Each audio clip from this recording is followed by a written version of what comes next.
আমার comment box পুরো ভরে গেছে দিদি স্কিন কেয়ার দাও, স্কিন কেয়ার দাও, স্কিন কেয়ার দাও। তাই তোমাদের কথা রাখতে আমি হাজির। আজকে আমার সমস্ত সিক্রেট খুলে তোমাদের সামনে রেখে দেবো। সবার ফার্স্টে মুখটা ধুয়ে আমি কায়ার টোনার অ্যাপ্লাই করে নিই।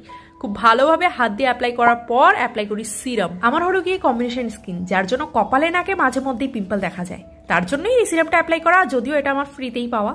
এরপর আমার কারেন্ট ফেভারিট ময়শ্চারাইজার, যেটা হলো মিনিমালিস্টের ভিটামিন B5 10%। ভীষণ ভালো একটা ময়শ্চারাইজার, যদি কিনতে চাও কম বাজেটের মধ্যে তাহলে এটা কিনতে পারো। Next sunscreen, again free product, মিনিমালিস্টের SPF 40, ডেলি ইউজের জন্য ভীষণ ভালো, আমার তো ভীষণ ভালো লাগে। এটাও কারেন্ট ফেভারিট বলতে পারো। এটার বেলায় কিন্তু কোনো কঞ্জুসি চলবে না, ভোরে ভোরে অ্যাপ্লাই করতে হবে, না হলে কিন্তু ট্যান পড়ার হাত থেকে কেউ বাঁচাতে পারবে না। সবশেষে এই গরমে লিপ বাম, কারণ এটা ছাড়া গরমকাল পার করা দুষ্কর। ঘরে এসি, বাইরে গরম, এই দুটোর মেলবন্ধনে ঠোঁটের যা অবস্থা হয়, তারপরে তো রোদ আছেই।